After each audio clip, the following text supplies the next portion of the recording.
very happy to be here. My name is Budweiser. I'm leading our supply chain products at Celonis. And today I'm joined by my colleague Emma. I'm Emanuela Muller. I'm a value engineer at Celonis and I help business find inefficiencies in their process and generate value. Pleasure to meet you. Perfect. And today our topic is end-to-end visibility in supply chain. And we are going to make this a little bit an interactive workshop. So we have prepared some input, some presentation in the beginning, and then afterwards we will actually go in an actual workshop to look at a case and get a little bit hands-on to also get a feeling for what the software does, how it works, how it looks like.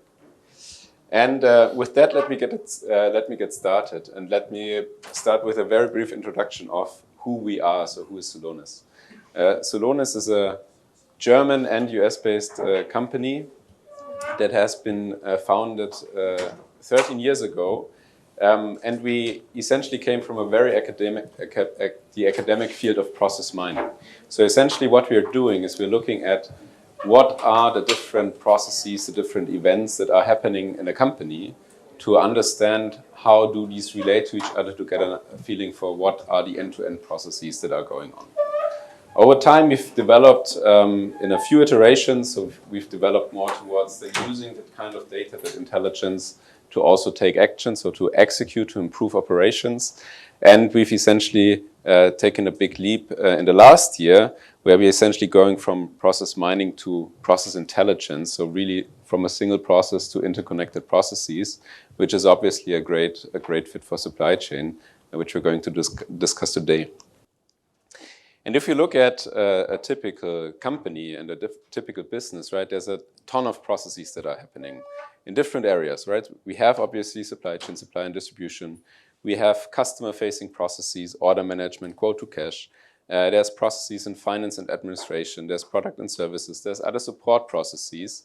So in the end, in our understanding, every business really is a collection of interconnected processes. And when you think about a process, typically you think about it like on the left, maybe the left two, right? So process, if you, for example, pick a procure-to-pay process, is a very simple sequence of steps. You start with the creation of a purchase order. You send the purchase order out to your supplier. You get the goods, you pay the invoice, everything good. If you look at what are variants to the process, right? You typically have a few in mind, right? Sometimes you change the delivery date or sometimes you change the price, but overall still relatively clear and straightforward. However, if we really look at how processes run, so if we use our technology to understand the different footsteps, the different variations, we actually see that there's typically thousands, 10,000s of different variants how a process can look like. And now the last step really is, if we look at supply chains, right? A supply chain is not one process end-to-end, but it's a combination of processes, order management, production, logistics and transportation, procurement. So there's a lot of stuff that is happening, which is obviously an extreme kind of complexity to manage. And this is just an example of, like, at least on a conceptual level, kind of how these different processes are connected, right? So on the bottom left, we see planning, demand planning, forecasting. We're going to sourcing and procurement, manufacturing, transportation, logistics. We have finance processes that are at least connected to some of these until we kind of go to warehouse management, commerce, order management, fulfillment and distribution. And then obviously there's also the return part to it, reverse logistics, right? So in the end, a lot of processes that are connected. And what you're essentially doing at Celonis, we are giving you visibility into these processes, one process at a time, but also how these processes are connected to each other. And the challenge here is really that it's pretty hard to kind of get these insights. And in the end, one of the underlying reasons for why this is so hard is that obviously, as you know, there's not only different processes, different events happening, but there's also different systems that are participating, right? So in your, say, order to cash process, we do have systems like Salesforce where we're managing quotes and contracts with customers. We have systems like SAP or Infor, right? So ERP systems that store transactional data, systems of record. We do have other systems like Workday, for example, where we're doing accounts receivable, and then we also have specialized systems in the case of accounts receivable, for example, HighRadius, that helps us really to execute the process very well. And what is really a challenge here, also from a data system side, is that all of these systems, they kind of have their own data. They don't speak the same language, as we say, right? So for those that know SAP, a sales order in SAP is in the table VBAC. A sales order in Salesforce is actually called order, right? So it's a pretty hard challenge to map all of this stuff, which is essentially why we came up with a way to do that, which we call the process intelligence graph. And the process intelligence graph essentially is composed of two different things. The first one is a so-called object-centric data model. So essentially what we're doing is, instead of calling it an SAP name, we say a production order is a production order. A sales order is a sales order, to essentially create a foundation and a basis to understand what are these different orders, allowing you to essentially consolidate data from different systems into the same data model.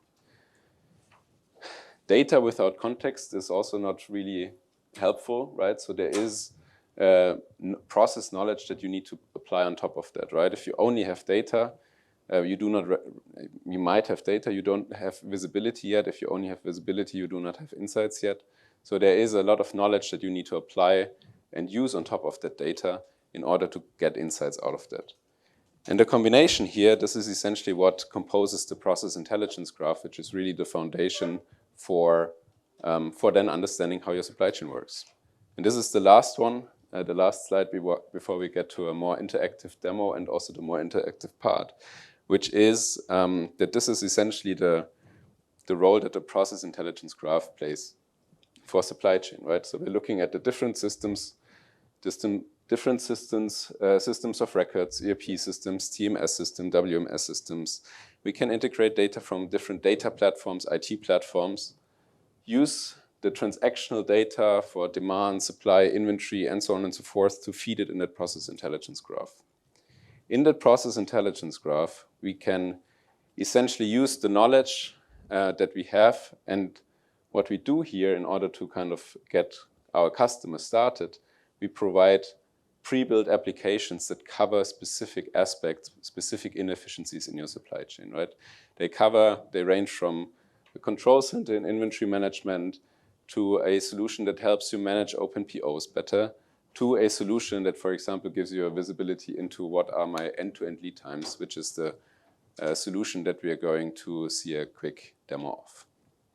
And then last but not least, right, it's not only about getting the visibility, even though like the talk here is essentially titled that way, but in the end, you want to use that visibility to gain insights and to actually take action, which is what we enable on the one hand on top of our platform, but where we are also using an open approach to say, whatever kind of automation solution you have, whether you want to use these insights in your planning processes, whether you have RPA, other automation tools in place to write back to systems, or whether you want to use these insights in other solutions like BI, Tableau, and so on and so forth, you're open to do that. And with that, enough of the kind of introduction, and let's have a look at how this looks like in real life. It's one example, right? So there's a lot of stuff that you can do on top of the process intelligence graph. But for today, we essentially picked the end-to-end lead times application, which, as the name indicates, essentially gives you an insight into what does the end-to-end supply chain in your company look like, and with a specific focus on how do lead times add up across the different steps. So if we jump into that solution and take the perspective of, let's call her Emma, a supply chain analyst, we can essentially start from a very, very bird's eye view to get an understanding for what is the geographic distribution of my company, right? Very high level, we see a company that has some business in Germany, we have dependencies in China, Japan, and so on and so forth. And we get a high-level understanding of what the global footprint of the company would look like. We have the possibility to kind of drill deeper and deeper. So, for example, to understand not only what is the country, but also what are the individual plants, the individual plant numbers, the individual distribution centers that are contributing, to also get this perspective of what is the footprint and, for example, what is the dependency between different plants. So far, so good. What is really interesting and eye-opening, obviously, is that there's also a lowest level of granularity, right? So within your supply chain, you have different products, you have different distribution paths, which is obviously very complex. So we are going to pick one particular process or one particular product here, and we're going to pick a car engine. And we essentially have the possibility really to use the data that you have in these systems of records to get an understanding for what happens from one end of the supply chain, right, when material enters my company, to the finished goods that I'm selling to my customers. And in this case specifically, we see that we have a connecting rod, we have different production steps until we finally reach like a finished goods that we're selling to customers.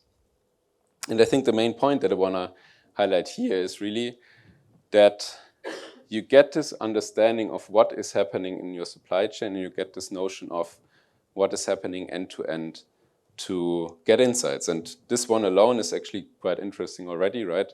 So if you look at the last 2 years, getting this insight into how things are connected and how a raw material finally relates to a finished good, for example, is of huge value. If you think about shortages, getting a first understanding of what could be the impact is something that helped our customers quite a lot in the recent years.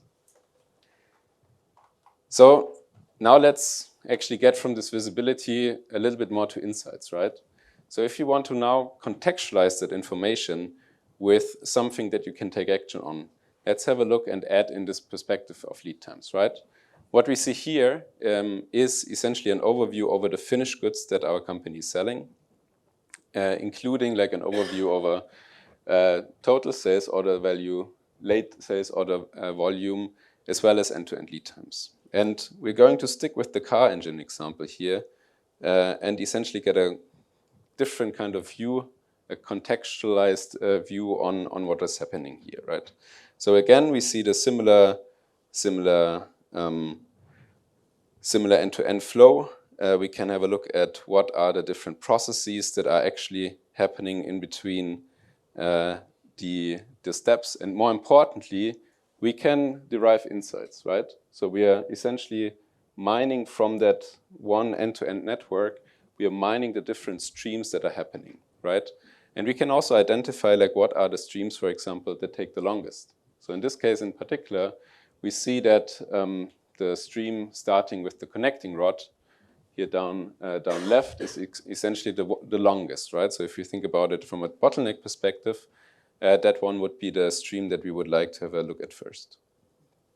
Diving deeper, we get an understanding for what are the single steps, what are the single processes that are in that stream, and also, for example, what are the things that I could improve, right? So let's have a look at this. We see that, and let's just pick the first step in this stream. We see that for the connecting rod, we have a safety time of 102 days, but a replenishment lead time of 25 days only, right? Which kind of already indicates that this might not be the best way to set your safety stocks, as it's kind of out of balance with your replenishment lead time. In addition, if you look at how long does it take to actually purchase that material, right? It's not only about how long does it take on average, but also how does it relate to what I have in my planning system, right? So is it actually compliant with the parameters that I plan with? And also what's the deviation, right? Do I have a discrepancy between what do I plan with and how we actually execute, and what is the standard variation of that? And then finally, if I decide that that's something that I actually would like to improve and act on. And this is indicated here, right? I can go ahead and, for example, as a material planner, review the purchasing lead time or review the safety stocks to kind of make sure that what I plan with and how I execute actually complies. And with that, I will briefly go back to the overview and briefly summarize, right? So what we've seen in this demo in particular is how we can get an end-to-end visibility into supply chains, how we can use the transactional process data to get an understanding for how single steps are performing, to identify what we can improve, and to identify also what is the data, the parameters that I should plan with. This is a bird's eye view, right? Very high level. What is very interesting about Celonis is that each of these edges, each of these arrows that you've seen, essentially it represents one single process, right? One production process, one purchasing process, one distribution process. And what our customers have been doing also with that technology is actually to improve like different challenges and address different challenges in different areas, right? So I'm just going to highlight a few. There's tons, and we are also happy to follow up. But PepsiCo, for example, was able to accelerate their order management process by actually fixing some of the process issues within that process to reduce waste, to reduce products going bad. If you look at Mars, they were using the solution to consolidate orders to reduce emissions, but also obviously save on transportation costs. And last one, this one is my personal highlight. At Mercedes-Benz, we have been working with them to protect their production program by assessing where do we have material shortages, how do we need to change the production program to essentially still adhere to the plan as much as possible. These are just a few examples. And now, as mentioned in the beginning, we're going to get a little bit more hands-on. So I'm going to hand over to Emma to essentially give you an insight into how we can actually have a look at one of these processes in particular and understand insights, get improvement opportunities, and improve the process finally. Thank you. I'm curious, before we start, how many of you have interacted until now with process mining? Please raise your hand. Perfect. Thank you very much. So, going to our exercise for today, we will see how Celonis helps us find inefficiencies for a pizzeria, basically. So, the background of the information is we have the pizza order to delivery process. We have different steps in our process. This is how the process was designed. We start with the ordering process, which can have different channels.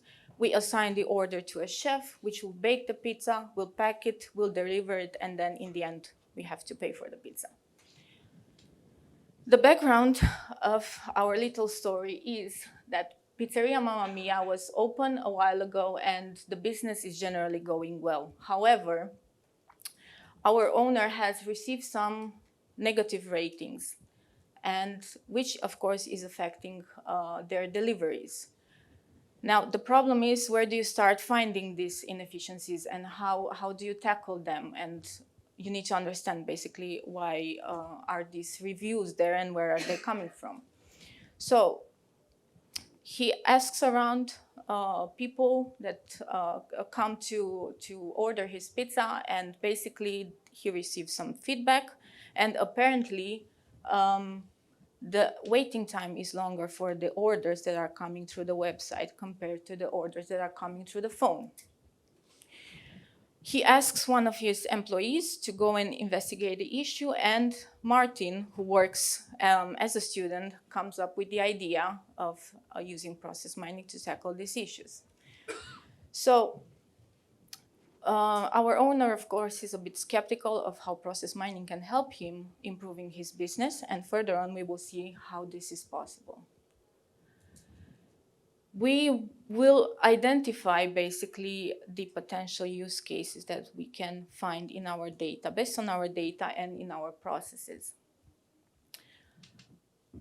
There are some basic things on how we start analyzing our process. We have an explorative approach, meaning that we don't really know where to start with. So Celonis can help us with our process explorer, and I will show you in a second how we can use that to confirm some of our challenges. Then we have a confirmative approach, meaning that we know where to start with. So in our case, we know that our deliveries are a bit late when customers are ordering from the website. So we will try to see where the issues are coming from by focusing on specific ordering channels. And then we want to quantify the opportunity. So how is this impacting our business in terms of financial and, of course, non-financial impact? So now we will go for the group work, and we will explore the processes. So my colleagues will help you organize in groups. On the tables where we don't have laptops, we can help you with that, and we can provide some laptops, so you can all go hands-on on our...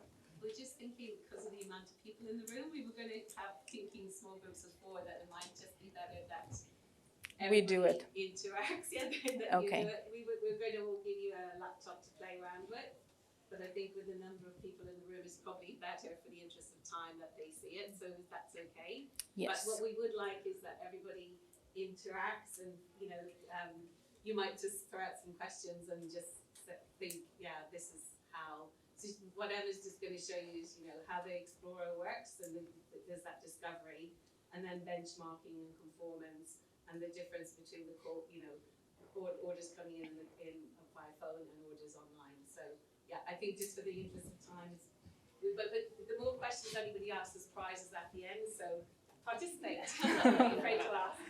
Yeah, there's 5 prizes, guys, in the room, so please interact. Thank you. So basically, the goal is to find the inefficiencies in the process. So we might want to see if there are some activities that shouldn't be there, or some activities that are repeating, or some sequence of activities that are not in the right order, or activities that are affecting our throughput time in a negative way. So some examples that we might find in this particular use case are related to costs. So we might find out that we have some additional credit card fees there. We have some rework cases where we need to bake the pizza again because maybe it wasn't done before, it wasn't done properly before. Of course, order cancellations will affect our revenue, so we need to be aware of that. We need to make sure that we are delivering our pizza on time, and the customer will get what he ordered for. We might have issues with deliveries without payments, order rejections, and of course, one of our core focuses will be customer satisfaction. So we need to make sure that we deliver fast and efficient. We need to make sure the customers are not rejecting the orders. We need to make sure, of course, we have the right infrastructure to allow them to pay as they wish, and so on and so forth. So going now to the pizza demo.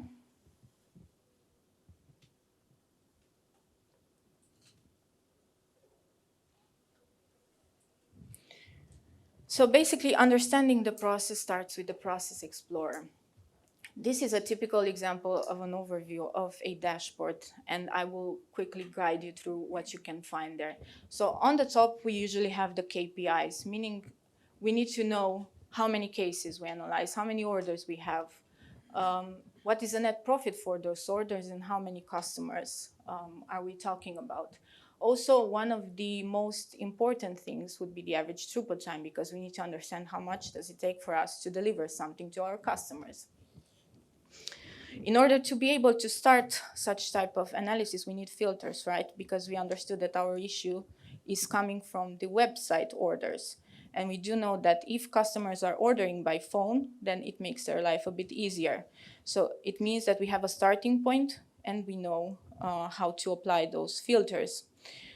We also have the Process Explorer. So the Process Explorer will be the first point that we need to look at, right? What you see now on the screen is most of the cases are going through these steps that you see there. So we start, most of the cases are ordered by phone. We start preparing the pizza, baking it, it's ready. We need to plan the route, and then further on, the pizza will be delivered to the customer and the customer will pay. We can also have different charts and tables, and everything that you see on the screen is interactive. So, for example, if we want to analyze any time range, so for example, we have here the month of 2018, right? We can interact quickly and easily with all the charts on our dashboard, and all the data will be filtered by our selection. For the purpose of this exercise, we will look in a second how to compare the orders by phone with the orders by website. And for that, we use something that's called benchmarking. Now, the benchmarking will touch essentially two things. One of them, we compare the KPIs, so how, in this case, our pizzas that are ordered by phone are performing compared to the ones that are ordered by website. The dimension can be selected, so we can analyze whatever data we need to in our dashboards. And the essential things are the process explorers, and I will show you in a second why. So on the first process explorer, we have the phone orders, and we do see that the phone orders, indeed, the average throughput time is a bit lower at 48 minutes compared to the website orders. Now, what's interesting to see here is how our process explorer looks like. How many activities do we have additionally in our website order? And we can quickly see that after we receive the order on our website, for some reason we need to call the customer back, which is something that's not ideal in our process, right? It should go straight away. And this is just a simple example on how you can analyze and benchmark two different dimensions in your process to identify where the inefficiencies are coming from. So ideally, how you would go further on for any case like this. You have your top performer, you have your process that goes straight as you wish. It's your ideal process, and you can compare with a process that it's not performing that well based on specific KPIs that you can define, and you can see easily what are the extra activities that we have in there. Another asset, very important asset that we have, is the Variant Explorer. So the Variant Explorer shows us how many ways we have of doing the same process. So here we start with the first variant, which means most of our cases go through this process path, right? And we can expand it to the second variant. And we can see that we have some extra activities added here. We can also see now we have the number of cases that are flowing through activities, but we can also see the average throughput time, and we can see how much does it take to go through these different activities. And so on and so forth. We can expand our variants, and we can analyze our process, and we can see that we have different connections between different steps, and we have some extra activities that are added up. And in the end, if we want to analyze the whole picture, which this is, trust me, a very soft spaghetti diagram, and it's not like how it is in reality, but we can visualize very shortly the true complexity of our process. So then, how do we start? We have all of this information, but how do we start working on it, right? How do you know where your top inefficiencies are coming from, and how do you know where you will get most of your improvements? For that, we have different apps, and we have different assets that can help you do that. But for the purpose of this exercise, let's also analyze the throughput time. So the throughput time is a very important part of our business, because we need to know and understand how we can deliver in how much time. So again, we have the top KPIs in the upper part of the dashboard, but we also have different charts that we can interact with and show the development of the average throughput time, so we can see where we have spikes. We can also analyze the throughput time of different sub-processes, and we can also select the dimensions where we want to see the throughput time for, right? So how do we go for this? We see that our average throughput time is 41 minutes.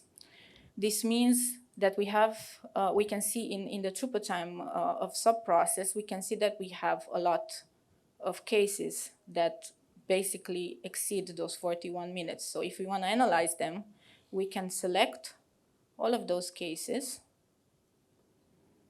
and we can start our analysis based on that. And we can see quickly that our average throughput time is at 67 minutes.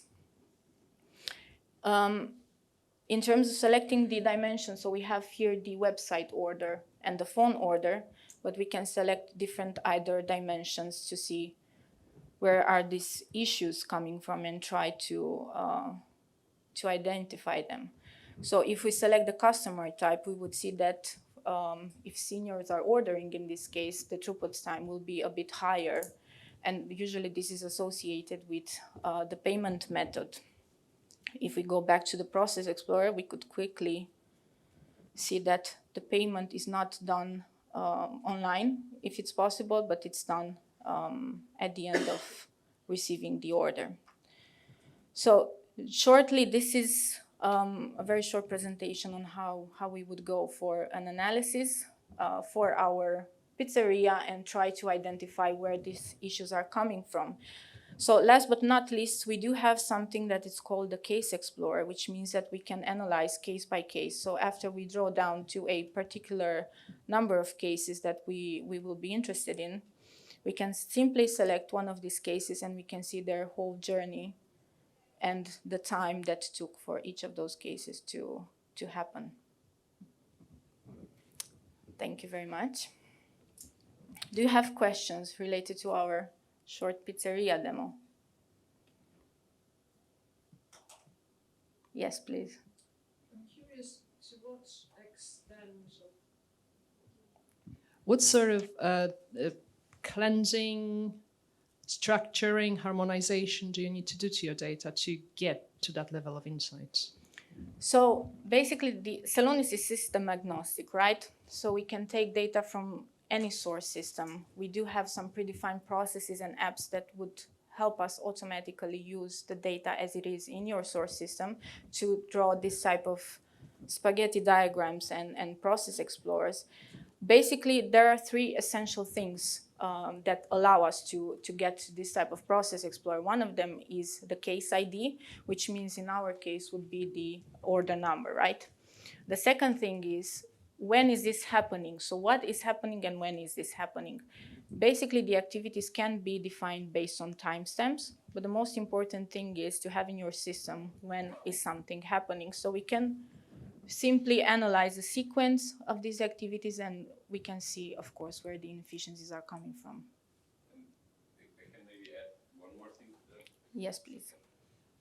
So what is extremely cool about this is that this data is kind of part of the ERP system anyways, right? So there's no additional data maintenance necessary, and getting this granularity of the data is a functionality of ERPs, right?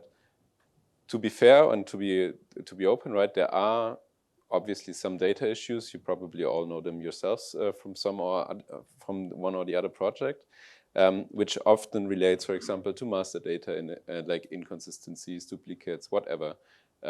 What we typically see customers doing is like, I've never seen a project fail because of data inconsistencies, but like side effects of projects typically are that you can actually pretty easily show that there are these inconsistencies and actually also help fix them.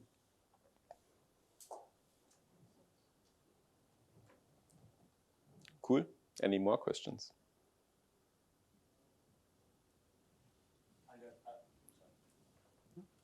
just going to ask, so with this case study and this example, how intuitive are the apps, or like when you've got a problem like you need to reduce the lead time to get people to website orders, how much is reliant on the user versus the tools that you can put the problem into? So we have something that's called the GPT of your process. So basically we have an app, you go in the app, it's based on your data and you just ask, what is my KPI? How can I improve a particular KPI and so on and so forth. So it's very user-friendly, very intuitive, very easy to use without any prior training. So what does it suggest on the pizza? Sorry? What does it suggest to do on the pizza? Well, we need to use that app, right? Yes. Of course.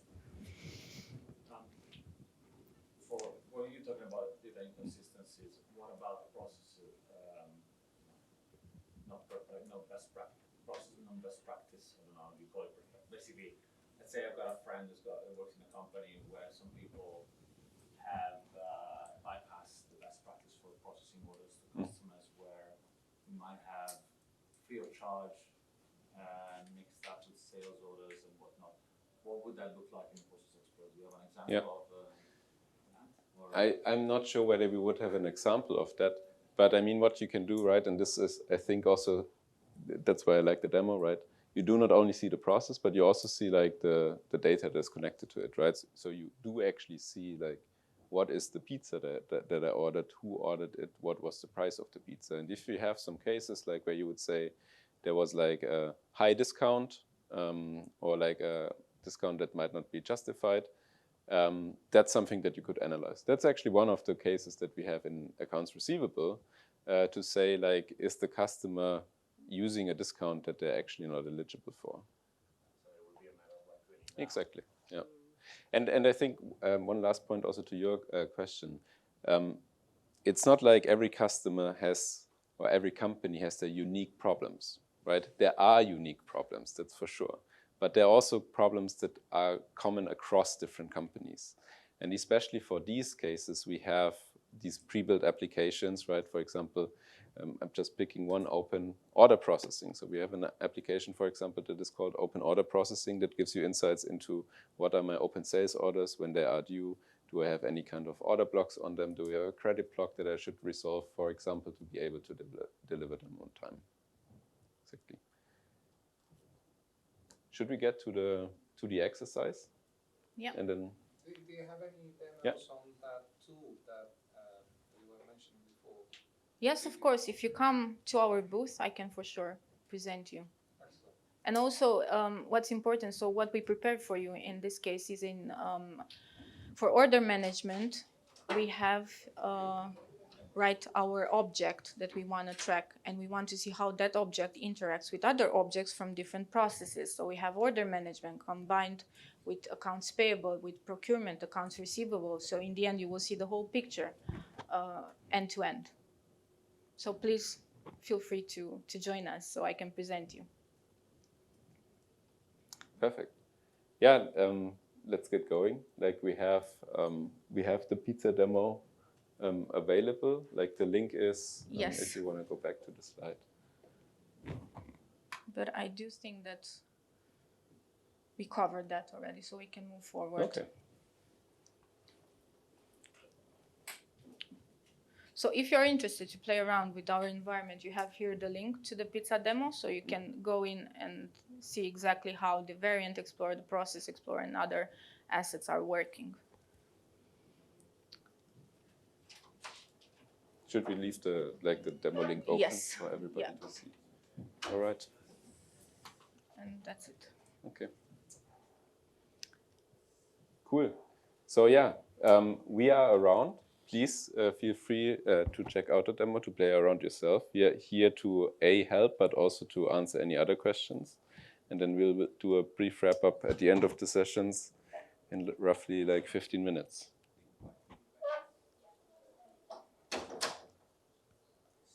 Oh yeah, and we even got some pizza. So the first one that arrived was ordered by phone. So the first round of pizza arrived a bit earlier, and then the other one that was ordered via website will arrive a bit later, 2 minutes later. So please, my colleague will share that. Yes, we already did that. It's already paid for.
Hello? Hello?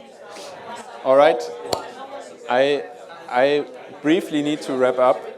We are already a little bit behind schedule. Thanks a lot for participating. I hope the pizza was fine. Make sure that there's no leftovers. We have a booth right at the registration at the entrance. So when there's any follow-up questions, deep dive questions, generally speaking follow-ups, please reach out. I hope you enjoyed both the more introductory presentation stuff as well as the kind of the more workshop collaborative style. And then looking forward to talking to you again. Have a nice rest of the day.